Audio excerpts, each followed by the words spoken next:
কথা ছিল সপ্তাহ খানেকের মধ্যেই ইরানকে হারিয়ে পায়ের কাছে ফেলবে যুক্তরাষ্ট্র ইসরায়েল, কিন্তু সেই হিসেব কাজ করেনি। যুদ্ধের 11তম দিনে এসে এক প্রকার খাবি খাচ্ছে নেতানিয়াহুরা। প্রতিশোধের নেশায় যেন টগবগিয়ে ছুটছে ইরান।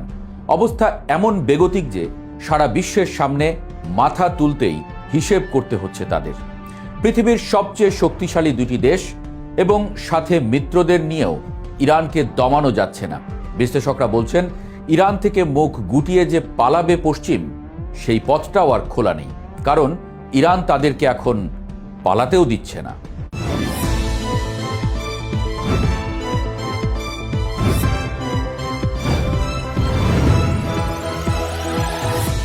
তাবৎ সমরবিদদের কথা তো আমরা শুনেছি যে যুদ্ধে কোনোভাবেই হারানো সম্ভব না ইরানকে। এবার মার্কিন গংদের যুদ্ধনীতি বদলের মরিয়া চেষ্টা দেখে সেসব কথারই বাস্তব প্রতিফলন দেখা যাচ্ছে। যুদ্ধের 11তম দিনে এসে দৃশ্যপট একেবারে বদলে গেছে। যুক্তরাষ্ট্র এবং ইসরায়েল ভেবেছিল ইরানের সর্বোচ্চ নেতা ও শীর্ষ সামরিক কর্মকর্তাদের হত্যা করলেই তেহরানের ইসলামী শাসন ব্যবস্থা হুড়মুড় করে ভেঙে পড়বে। কিন্তু তাদের সেই ধারণা যে কতটা ভুল ছিল তা এখন হাড়ে হাড়ে টের পাচ্ছে পেন্টাগন ও Tel Aviv. Operation epic Fury নামের এই যুদ্ধের শুরু থেকেই ইরান তাদের সামরিক কৌশলে অভাবনীয় পরিবর্তন এনেছে। আগের মতো আর প্রথাগত ছকে বাঁধা যুদ্ধে নেই তেহরান। উল্টো কিভাবে সময়ের সাথে তাল মিলিয়ে চরম বৈরী পরিস্থিতিতেও যুদ্ধে মানিয়ে নিতে হয়, সেটাই এখন সারা বিশ্বকে দেখিয়ে দিচ্ছে ইরানের সামরিক বাহিনী। ডোনাল্ড ট্রাম্প প্রশাসন বাইরে যতই যুদ্ধ জয়ের হাঁকডাক দিক না কেন, খোদ মার্কিন প্রতিরক্ষা দপ্তরের শীর্ষ কর্মকর্তারাই স্বীকার করছেন যে তারা এক ভয়ানক গ্যাড়াকলে আটকে পড়েছেন। একদিকে বলা হচ্ছে যুদ্ধ প্রায় জিতে গেছে, অন্যদিকে আতঙ্কে মার্কিন নৌবাহিনী মধ্যপ্রাচ্যে তাদের তৃতীয় বিমানবাহী নৌবহর মোতায়েনের প্রস্তুতি নিচ্ছে। এতেই পরিষ্কার বোঝা যায় ভেতরে ভেতরে কতটা কোণঠাসা হয়ে পড়েছে যুক্তরাষ্ট্র ও ইসরায়েল। ইরান কোথায় কোথায় হামলা করছে তার তালিকা দেখলে রীতিমতো চোখ কপালে ওঠার জোগাড় হবে। এর আগে ইরান সাধারণত তাদের সব ড্রোন ও ক্ষেপণাস্ত্র সরাসরি ইসরায়েলের দিকেই ছুঁড়ত, কিন্তু এবার ছক পুরোপুরি ভিন্ন। কাতার, কুয়েত, সংযুক্ত আরব আমিরাত, সৌদি আরব, ইরাক ও বাহরাইনে থাকা মার্কিন মিত্র ও সামরিক সম্পদ লক্ষ্য করে হাজার হাজার সস্তা কিন্তু নিখুঁত ড্রোন ছুটছে তেহরান। ইরাকের ইরবিলে মার্কিন সেনারা অবস্থান করছেন এমন একটি বিলাসবহুল হোটেলে নির্ভুল ড্রোন হামলা চালিয়ে ইরান প্রমাণ করে দিয়েছে যে পেন্টাগন তাদের সেনাদের কোথায় লুকিয়ে রাখছে সেই গোপন খবরও তেহরানের নখদর্পণে রয়েছে। কাতারের আল উদেইদ ঘাঁটির অত্যাধুনিক রাডার ব্যবস্থা পুরোপুরি গুঁড়িয়ে দিয়েছে তারা। কুয়েতের আরিফজান ও আলী আল সালেম বিমান ঘাঁটির যোগাযোগ ব্যবস্থাও তছনছ করে দেওয়া হয়েছে। সবচেয়ে বড় ব্যাপার হলো ইরানের তেল শোধনাগারে মার্কিন ইসরায়েলি হামলার কড়া প্রতিশোধ হিসেবে ইরানও এবার সরাসরি ইসরায়েলের তেল শোধনাগারগুলোকে নিশানা করেছে। চোখ রাঙিয়ে তারা বুঝিয়ে দিয়েছে নিজেদের জ্বালানি খাতে আঘাত এলে ইসরায়েলের জ্বালানি নিরাপত্তাকেও তারা ধুলোয় মিশিয়ে দেবে। আর্থিক অঙ্গনেও এবার বড়সড় আঘাত হানার ছক কষেছে তেহরান। সমরবিদরা জানাচ্ছেন সামরিক স্থাপনার বাইরে এবার মার্কিন ও ইসরায়েল সংশ্লিষ্ট বড় বড় ব্যাংক এবং আর্থিক প্রতিষ্ঠানগুলোতে সাইবার ও সরাসরি হামলা চালানোর পরিকল্পনা করছে ইরান। যুদ্ধের ময়দানে যখন শত্রুকে পরাস্ত করা কঠিন হয়ে দাঁড়ায়, তখন তার অর্থনীতির মেরুদণ্ড ভেঙে দেওয়াই সবচেয়ে কার্যকর কৌশল। ইরান ঠিক সেই পথেই হাঁটছে। যুক্তরাষ্ট্র এবং ইসরায়েলের অর্থনীতিকে পঙ্গু করে দিতে পারলে তারা যে এমনিতেই পিছু হটতে বাধ্য হবে, সেটা ইরানি কমান্ডাররা খুব ভালো করেই জানেন। আর এই ব্যাংকিং ও আর্থিক খাতে আঘাত হানার খবরে পশ্চিমা দুনিয়ায় এরই মধ্যে চরম আতঙ্ক ছড়িয়ে পড়েছে। বিশ্ব অর্থনীতিতে এর ধাক্কা লাগলে তা 1973-74 সালের ওপেক তেল নিষেধাজ্ঞার চেয়েও ভয়াবহ হতে পারে বলে আশঙ্কা করছেন বিশেষজ্ঞরা। তেলের দাম ইতোমধ্যেই বেড়ে গেছে। ইরানের এই অভাবনীয় প্রতিরোধের পেছনে সবচেয়ে বড় চমক হিসেবে আবির্ভূত হয়েছেন তাদের নতুন সর্বোচ্চ নেতা মোজতবা খামেনি।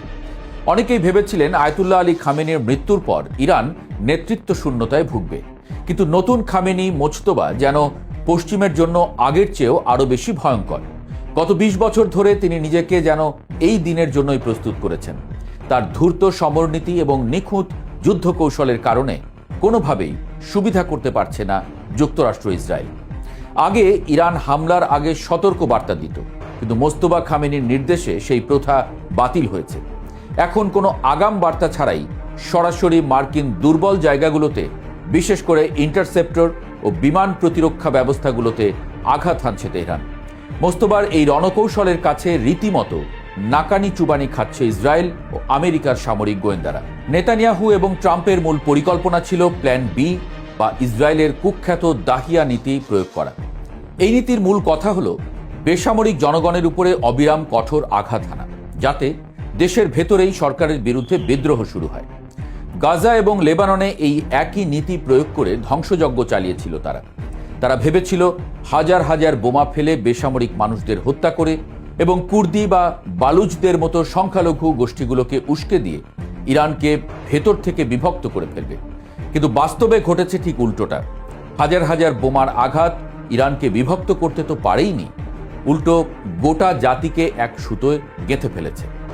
ইরানিরা এখন আগের চেয়ে অনেক বেশি ঐক্যবদ্ধ। তারা ডোনাল্ড ট্রাম্পের চালাকি এবং বিভাজনের রাজনীতি খুব ভালোভাবে বুঝে গেছে। তারা জানে নিজেদের মধ্যে বিভেদ তৈরি হলে তা কেবল শত্রুরই লাভ। তাই নিজেদের সব রাজনৈতিক ও মতাদর্শগত পার্থক্য ভুলে তারা এখন মাতৃভূমি রক্ষায় এক ঢালে পরিণত হয়েছে। এই অসম যুদ্ধে ইরান একা লড়ছে না, পর্দার আড়াল থেকে তাদের দিকে সাহায্যের হাত বাড়িয়ে দিয়েছে বিশ্বের অন্যতম পরাশক্তি রাশিয়া ও চীন। মস্কো এবং বেইজিং খুব ভালো করেই জানে মধ্যপ্রাচ্যে মার্কিন আধিপত্য নিরঙ্কুশভাবে টিকিয়ে রাখা মানে তাদের নিজেদের ভূরাজনৈতিক স্বার্থের জন্য মারাত্মক হুমকি। তাই তারা ইরানকে অত্যাধুনিক সামরিক প্রযুক্তি, স্যাটেলাইট ও গোয়েন্দা তথ্য এবং সাইবার সহায়তা দিয়ে সাহায্য করে যাচ্ছে। জাতিসংঘের কাঠামোর বাইরে গিয়ে যুক্তরাষ্ট্র যে একতরফা যুদ্ধ চাপিয়ে দিয়েছে, তা চীন ও রাশিয়ার মতো দেশগুলোকে আরও বেশি ইরানের কাছাকাছি নিয়ে এসেছে। ফলে আন্তর্জাতিক পরিমণ্ডলেও ইরানকে একা করার যে মার্কিন স্বপ্ন, তা আক্ষরিক অর্থেই মুখ থুবড়ে পড়েছে। যুক্তরাষ্ট্র যখন আন্তর্জাতিক ব্যবস্থা থেকে নিজেদের গুটিয়ে নিচ্ছে, তখন বাকি বিশ্বও যেন যুক্তরাষ্ট্রকে ছাড়াই সামনের দিকে এগিয়ে যাওয়ার প্রস্তুতি নিচ্ছে। যুদ্ধের সবশেষ পরিসংখ্যান বলছে মার্কিন ও ইসরায়েলি বাহিনীর ব্যাপক ক্ষয়ক্ষতি হচ্ছে। পেন্টাগন স্বীকার করেছে এরই মধ্যে বেশ কয়েকজন মার্কিন সেনা নিহত ও শতাধিক আহত হয়েছে। অন্যদিকে যুক্তরাষ্ট্রের শত শত কোটি ডলারের থার্ড ইন্টারসেপ্টর এবং বিমান প্রতিরক্ষা ব্যবস্থার মজুতে বড় ধরনের টান পড়েছে। বিশেষজ্ঞরা বলছেন ইরানের সব ক্ষেপণাস্ত্র উৎক্ষেপণ কেন্দ্র সম্পর্কে যুক্তরাষ্ট্রের কাছে এখনো পরিষ্কার কোনো ধারণা নেই। মজার ব্যাপার হলো, সামরিক বিশেষজ্ঞরা মনে করছেন ইরান এখনো তাদের সেরা তীরটি ছোঁড়েইনি। তাদের মজুদে থাকা ভয়ঙ্কর সব উন্নত ও হাইপারসনিক ক্ষেপণাস্ত্রগুলো বড় কোনো লক্ষ্যের জন্য সযত্নে জমিয়ে রাখা হয়েছে। যখনই যুক্তরাষ্ট্র বা ইসরায়েল বড় কোনো ভুল করবে, তখনই হয়তো ধেয়ে আসবে সেই অপ্রতিরোধ্য হাইপারসনিক আঘাত। সব মিলিয়ে মধ্যপ্রাচ্যের এই দাবানল এখন এমন এক পর্যায়ে পৌঁছেছে যেখান থেকে সম্মানজনকভাবে ফিরে যাওয়ার কোনো পথই আর যুক্তরাষ্ট্র বা ইসরায়েলের সামনে খোলা নেই। তারা ভেবেছিল দ্রুততম সময়ের মধ্যে ইরানকে শায়েস্তা করে নিজেদের সামরিক শ্রেষ্ঠত্ব জাহির করবে, কিন্তু এখন সেই ফাঁদে তারা নিজেরাই এমনভাবে আটকে গেছে যে চাইলেও আর পিছু হটার সুযোগ নেই।